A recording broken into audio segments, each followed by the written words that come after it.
Well, as I mentioned in the prayer, you all know that, the theme of the weekend this week is A Friend Loves at All Times, Building Healthy Relationships. So you probably heard some seminars yesterday, certainly Mr. Kylo's sermon, and we've heard various things about relationships. And a relationship at its simplest is simply defined as the interaction between two or more people, the way we behave and interact with each other.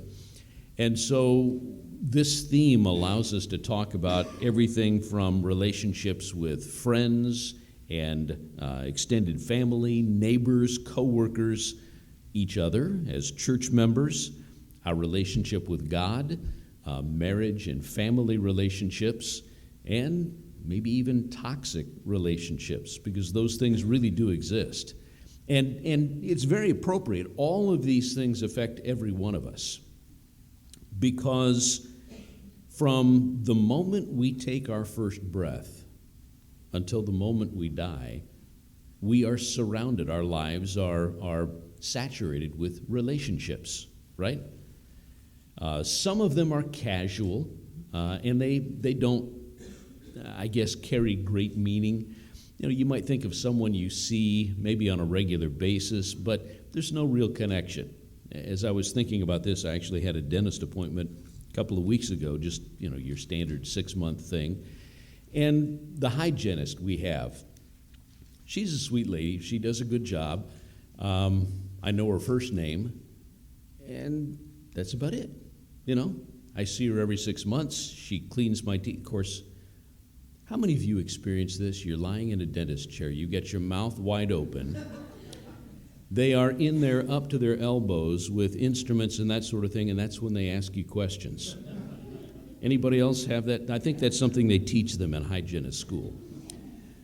But anyway, sweet lady. But if next time I go to the dentist, she's not there, she got a job someplace else, and I never see her again, it's not going to have a big impact on my life, unless the next lady is really rough with then it might. But we have a lot of relationships like that, but we also have relationships that are much more meaningful. They are deeper. We spend more time with these people. We generally work harder at it, and these are the ones that have a huge impact on our lives. Psychologists have noted, and you can look it up, there are a lot of studies available, that there are many, many ways that close personal relationships are, they call it mutually beneficial. They benefit us, and in theory, those that know us, we benefit them as well. There's a tremendous benefit. But relationships also, especially these deeper relationships, can sometimes be complicated. They can be difficult to navigate.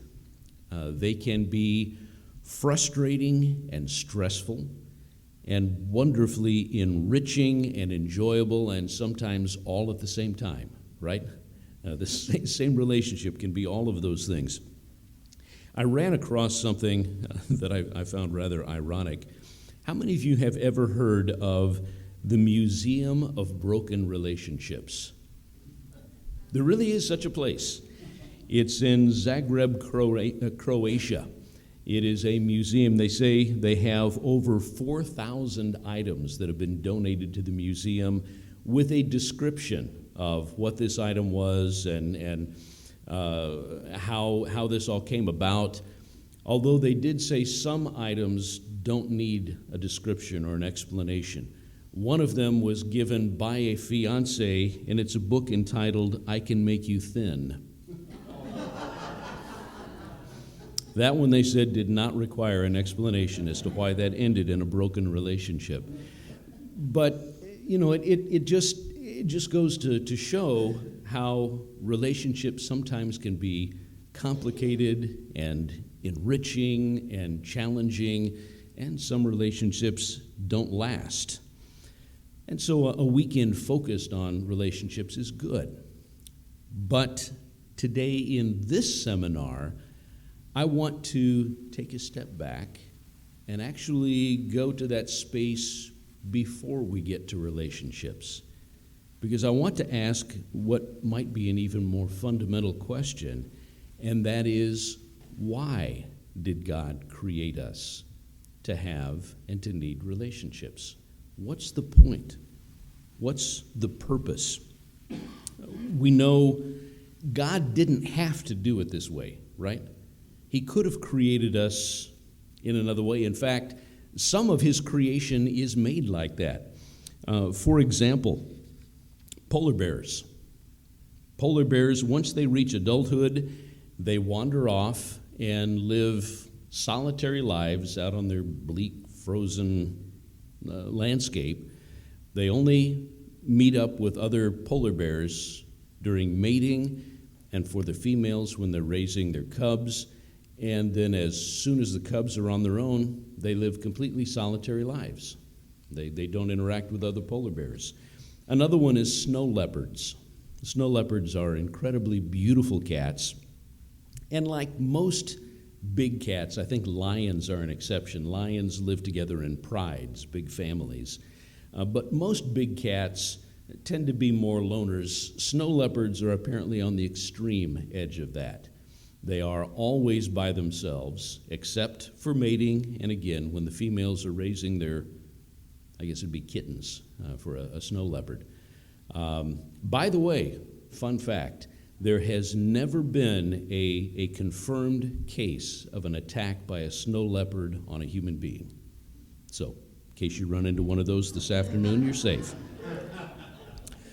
Other notoriously solitary animals would include the desert tortoise, the Hawaiian monk seal, a bird named the solitary sandpiper, and the platypus.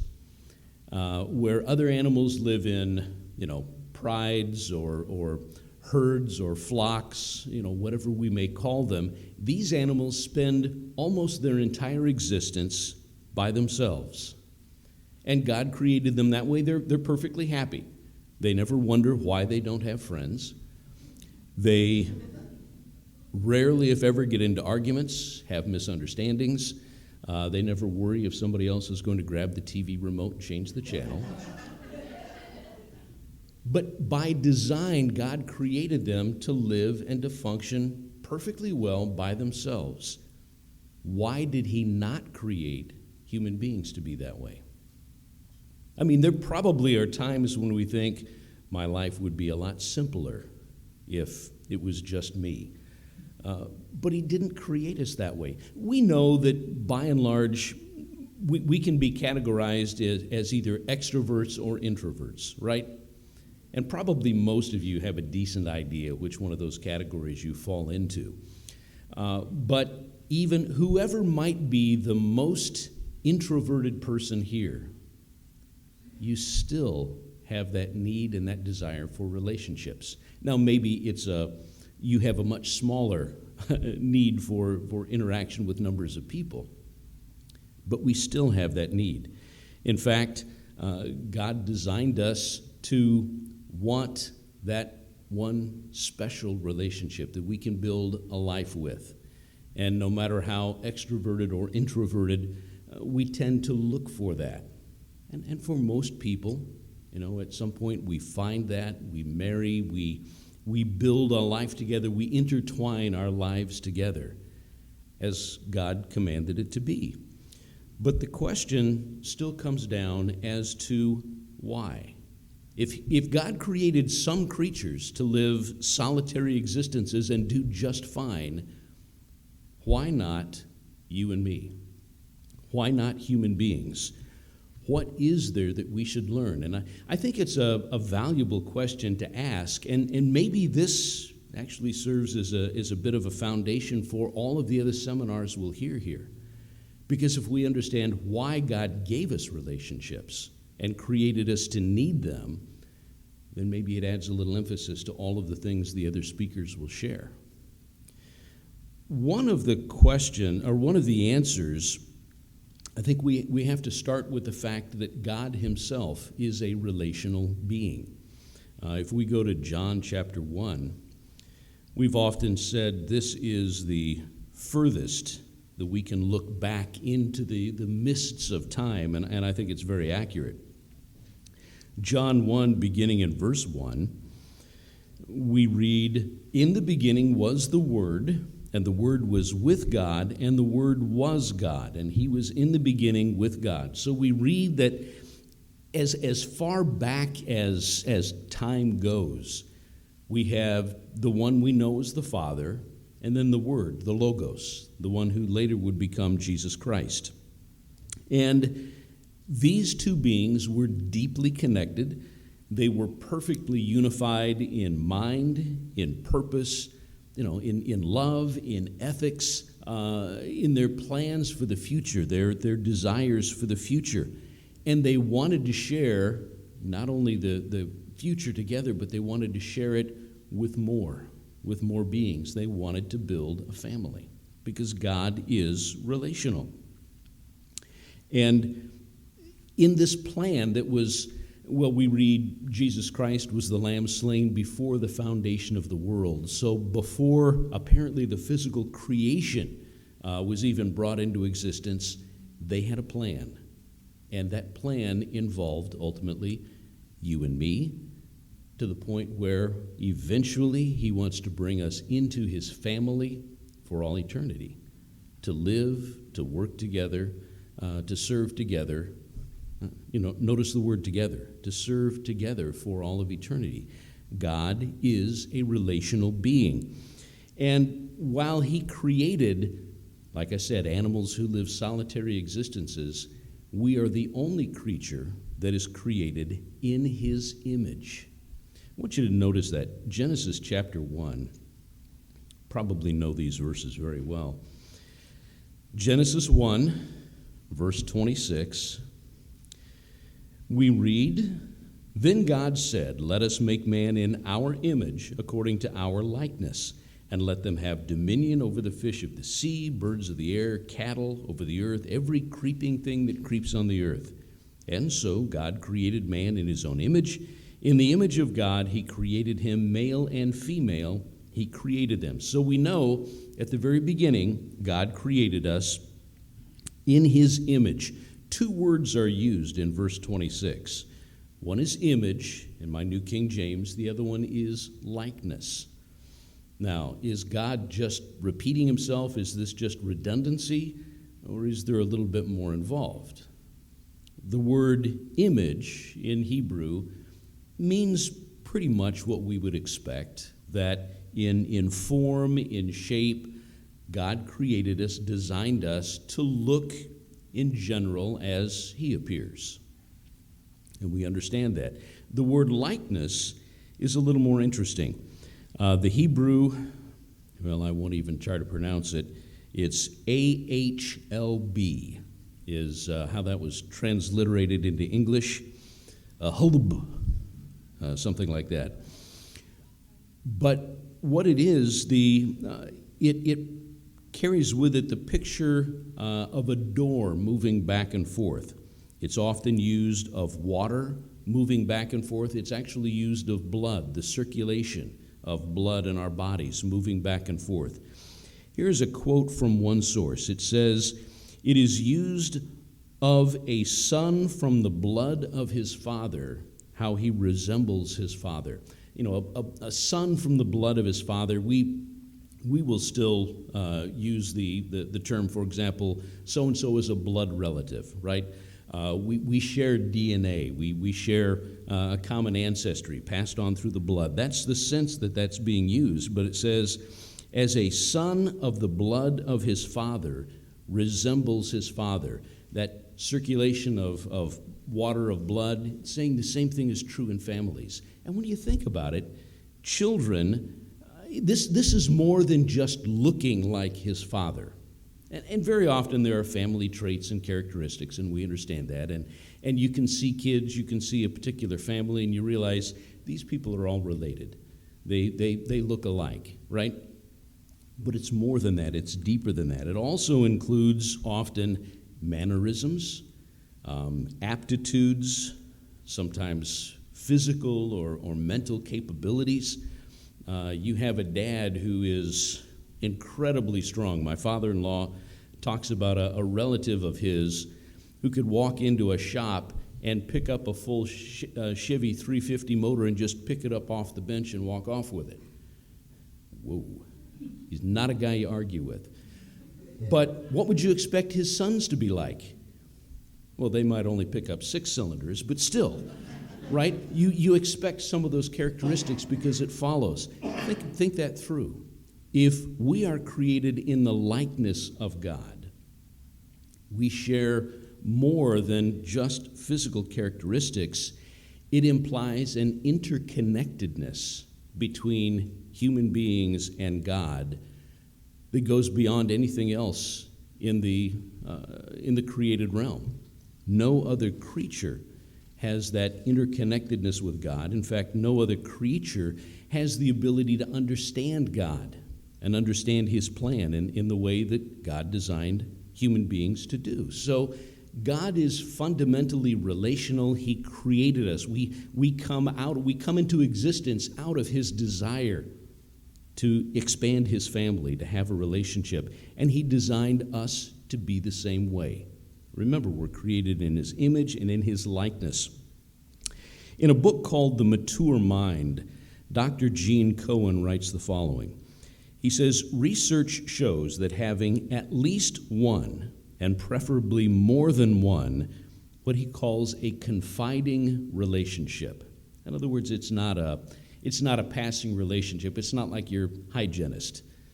You know her name and that's about it. But a relationship that emotionally, mentally, it's more connected. It's a more intimate relationship.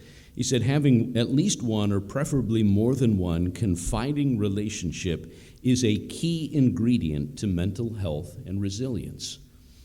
The reason it's so important to our mental health and resilience is that's the way God created us to be. He designed us to need that. It was part of His plan because family, relationships, they have a big impact on the development of our hearts and character. And like I said, we have them from the moment we're born. We wake up, our eyes open and we see, maybe it's a doctor or a nurse initially, but very quickly it's mom, right? And then you've got siblings and you've got the way God designed it to be, mom and dad, maybe siblings, maybe cousins, and as you grow, friends, but your world is filled with relationships. That's what gives us, especially as little ones, that's what gives us comfort and support. You ever see small children here this weekend, right? Mom and dad or mom standing around and you've got a little child who getting a little brave, runs off a little bit, and every few minutes, what does he do? He comes back and grabs mom's leg. Why? Because that's safe. This is where my life is. Mom's still here. I can wrap my arms around her leg, and then I go off and play for a little bit, but I come back. It's an anchor. It's the way God designed us to be. We also are built with a need to have a relationship with God Himself. Now, a lot of people don't see that. They don't recognize that. But He built within us that need. What do you do if you don't have a relationship with God? That hole in your being is still there. And people try to fill it with various things. When we still lived in Kansas, I got certified as a hunter safety instructor. I did it primarily because we had a lot of young people coming up in the church, and all the hunter safety courses were on the Sabbath. And as I was looking into it, I realized if I go through the classes, which were not on the Sabbath, if I go through the classes and get certified to teach it, I get to choose what day we have the classes on. And so that's what I did. And we were able to take quite a few people through hunter safety courses, and it was neat. I enjoyed it. It was an unpaid position. I was an unpaid state employee when I taught these classes. But the guy I worked under, the supervisor, he had retired, and I don't remember now what kind of work he did. He was retired, but his entire life was centered around hunter education. everything he did. He helped get the donations to get a rifle range set up and have people run it, and it was kind of a nonprofit thing that he helped sponsor, and he taught classes, and he taught people like me who could teach classes. But everything he did was his world revolved around hunter safety programs. And not a bad thing, right? But the sad thing was, as I was around him, and it's not like we got together for dinners and that sort of thing, but working with the program, there was something conspicuously absent from every conversation with him. I know nothing about his family, or knew nothing about his family. There was never talk about, I know he was married, I know he has a wife. There was never talk about children or grandchildren or family activities or anything else. His entire world revolved around hunter education. And again, not a bad program, but what struck me is he's trying to fill a hole. He's trying to fill his life with a purpose when he doesn't have knowledge or information about God. He had no relationship with God, so he needed to have a purpose. He chose hunter education. Other people, I suppose, choose other things, but God designed us to need that relationship with him. We have a few interesting examples. Isaiah chapter 41.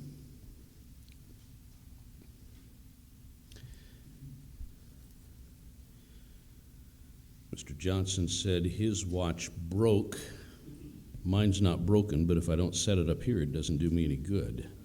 It doesn't do you any good either if I go too long. Isaiah 41, verse 8, God says this, "But you, Israel, are my servant, Jacob, whom I have chosen, the descendants of Abraham, my friend." God called Abraham a friend. Same thought is echoed later in James 2:23. How incredibly amazing would that be for the Creator to call you or me a friend? But it implies a depth of relationship. And like any relationship, it goes both ways. God talked to him, God worked with him, he guided and directed him, but Abraham also talked to God on a regular basis. He made time for God in his life. He always trusted God, even when God asked the unthinkable. Take your son, your only son Isaac, and offer him as a burnt offering to me. And remember, he's got the knife in his hand when God says, "Abraham, Abraham, whew, now I know that you won't withhold even your son. Now I know the depth of your faith, the depth of your love, how much you trust me." And he calls Abraham a friend. I won't turn here, but Genesis 6, verses 8 and 9, we read that Noah walked with God. The same phraseology is used for both Abel and Enoch, that they walked with God. It means they sought God out. They wanted to spend time with him, to learn from him, to share with him, to be part of his family. There was a trust that was there. And God designed, he created us to need that. We, of all people, are blessed in the world right now to have our minds open, to be called, to be given that opportunity. We have to accept it. We have to do something with it. But we have been blessed to be given that opportunity right now. Still, we understand the way God's nature is and the way he's designed us, but I still don't think it fully answers the question, why? What is it that he wants us to learn? We could probably look at any number of different lists. I want to look at one in Galatians chapter 5.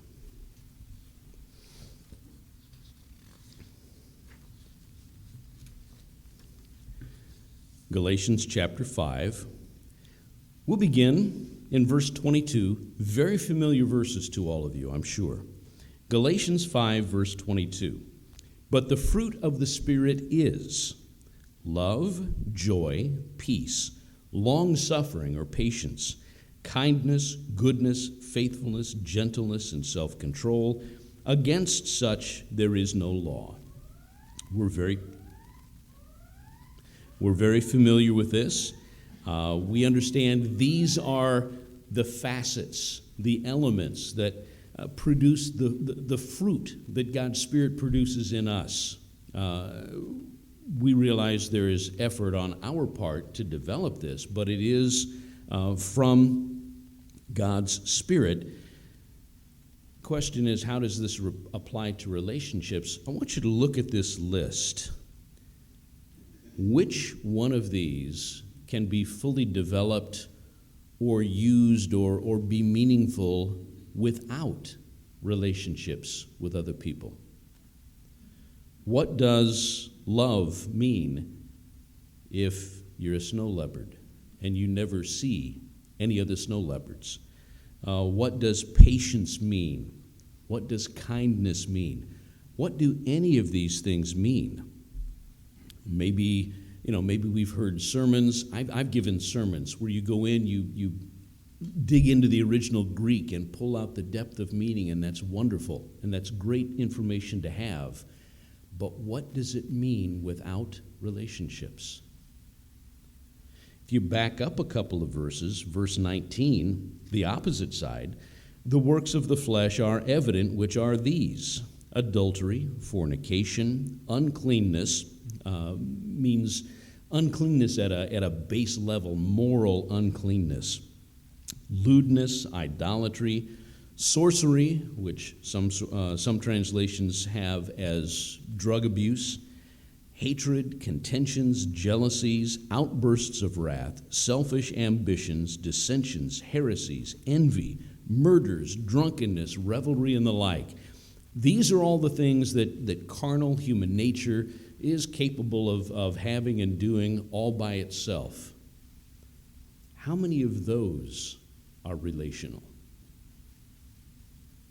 What is adultery or fornication if there's nobody else around, right? What about contentions, jealousies, murders? All of these. I suppose it could be argued that maybe drunkenness, abuse of alcohol, and abuse of drugs, that could be a by-yourself thing. And I suppose sometimes it is, but much of the time that's not even completely by yourself. Almost all of these are relational in a very negative way, in a destructive way. We see a world that's filled with people who have destroyed relationships because of these things. What God wants us to learn is the positive side, interacting in relationships in a positive way. But again, how could we do that if God called us to be solitary individuals by ourselves? In fact, what happens to people who are completely isolated? How many of you have ever heard of what's called feral children? Any of you ever heard of that? What does that mean? Anybody know what a feral child is? They pretty much grow up on their own without parental oversight. The parents pretty much push them outside and they have fun, and that's all they have to do. He said, if you couldn't hear in the back, he said basically, They have their own culture as well. The kids do outside of the home. okay, he's saying children who mom and dad basically give them life and then don't have much to do with them. And that's true, but there are extreme cases as well.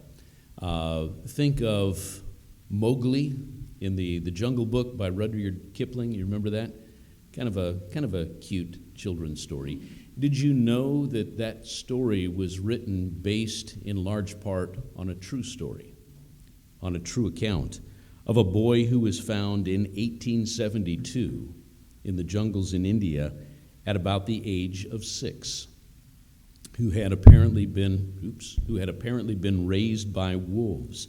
In fact, there are several well-documented cases of children who were raised not just in a home where mom and dad pushed them out and said, go, make your own way, but children who were completely abandoned. Amala and Kamala were from India. They were born around 1918. Nobody knows for sure, near Bengal, India. By all accounts, the girls had been raised by wolves when they were discovered by hunters at about the age of 3. That was the best guess that they had. When they were found, the girls walked on all fours. They barked and howled and snarled like a wolf. They would eat only raw meat and eat it off the ground. They did not, they did not have any spoken language or any ability to interact in any way other than how they communicated with the wolves. Marcus Pantoja, now we know when he was born. He was born in 1946 near Anora, Spain. At the age of 7, now this is a little hard to understand, but at the age of 7, he was sold by his family or by his father to an elderly goat herder. That's such a foreign concept to us. There are very poor parts of the world, including some parts of Africa where I occasionally travel, where sadly it's not terribly unusual for a family to sell a child.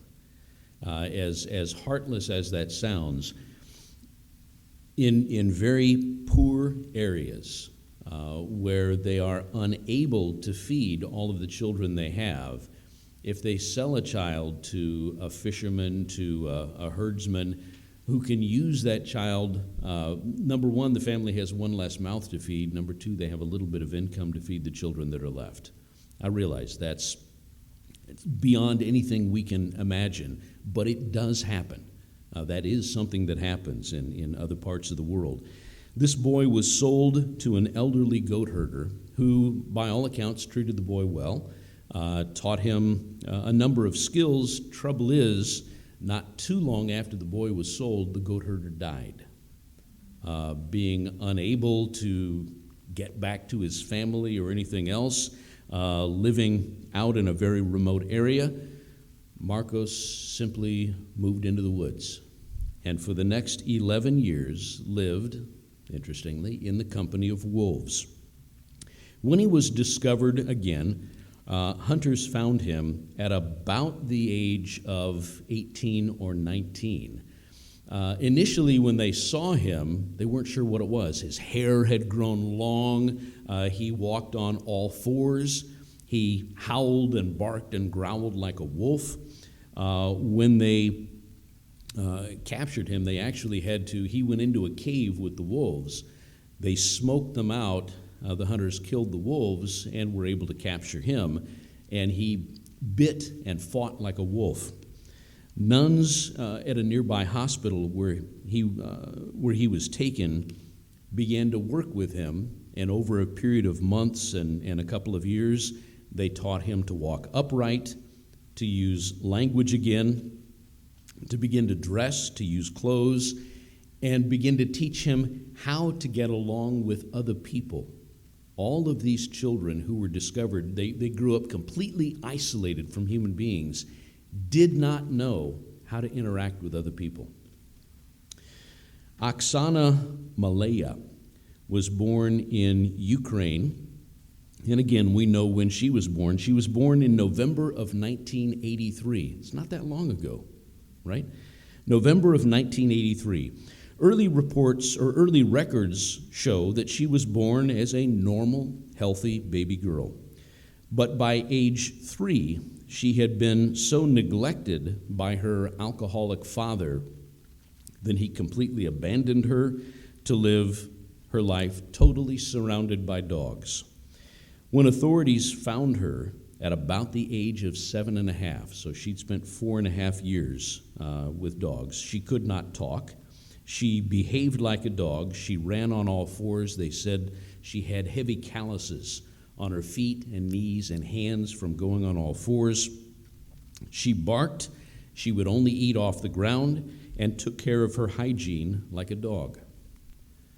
And once again, she had to be taught how to stand up, upright, how to wear clothes, how to eat, how to speak. And one of these now, I think it was one of the first girls, they never were able to learn how to speak. Now, there's a suspicion that because of malnutrition and various things, parts of the brain that regulate speech might have been damaged. But these children had no idea how to interact with other people, how to respond.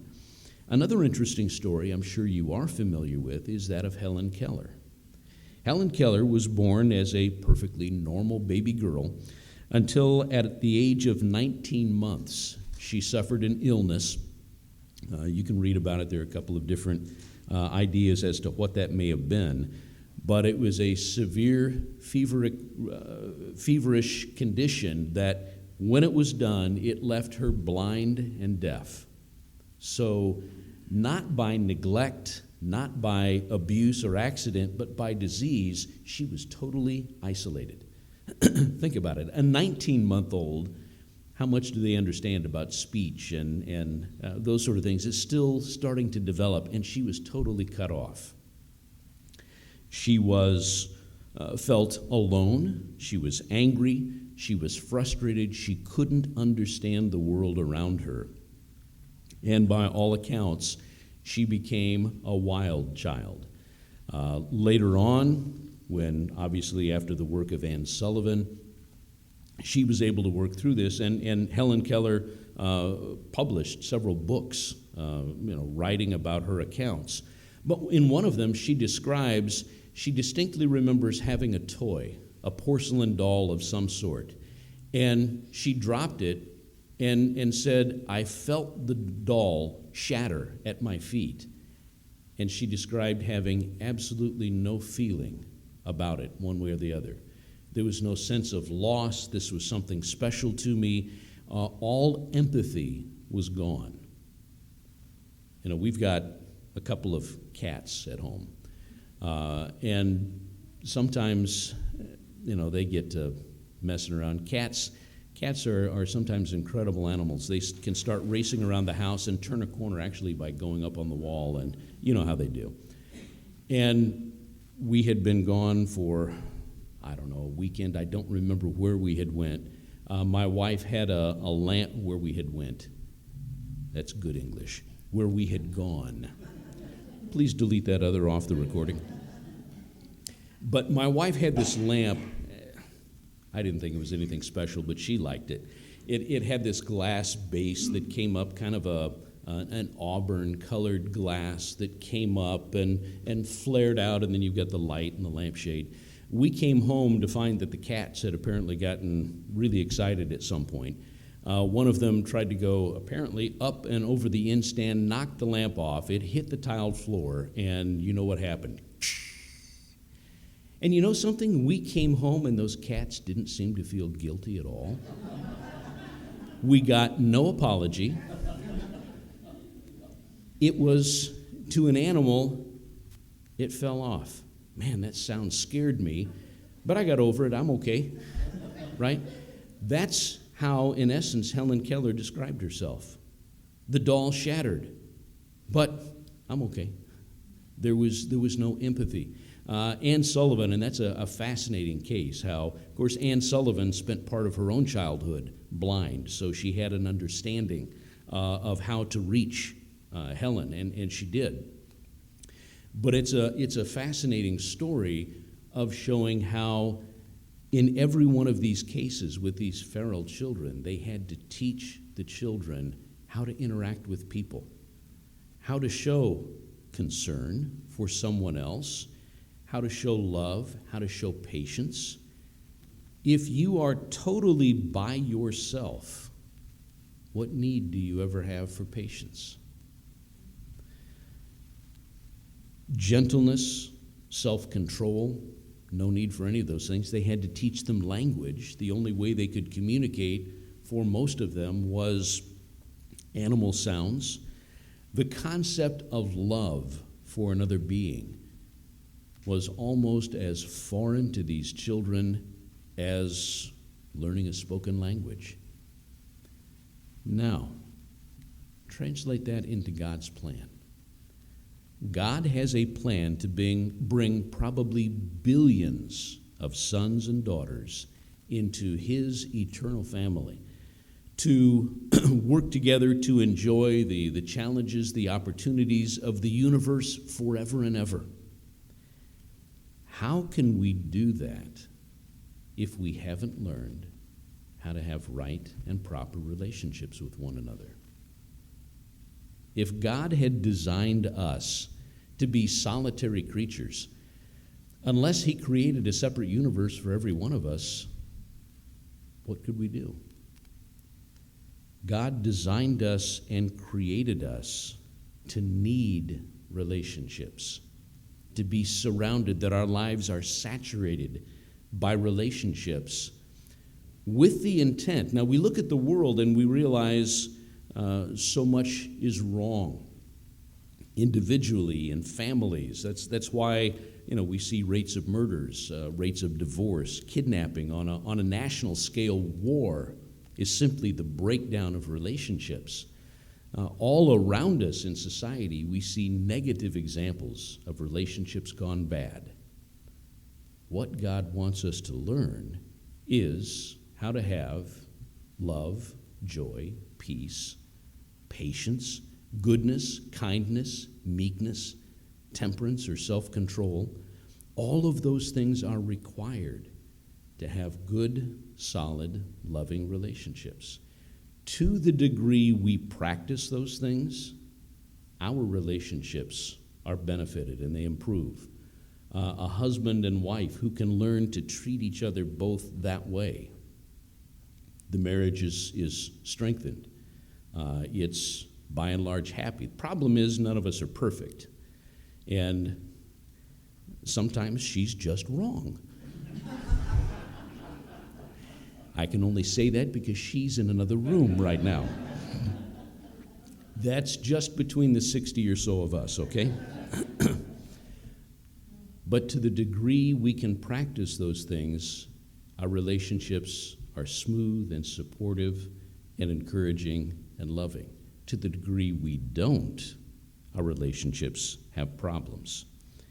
God expects us to be learning to deliberately practice and build these things, to have good relationships, because, once again, how else could we possibly work together for all of eternity? The fruit of the Spirit that we looked at, laid out in Galatians chapter 5, every one of those are relationship-oriented. The works of the flesh, laid out a few verses before that, are also all relationship-oriented, and they show quite a contrast. The why we have relationships, why is it a fundamental part of our nature, our character, the way God designed us? It's because of the future that he holds out for us, the future that he wants for us, the future with him, with our older brother Jesus Christ, and with each other that's to last for all of eternity.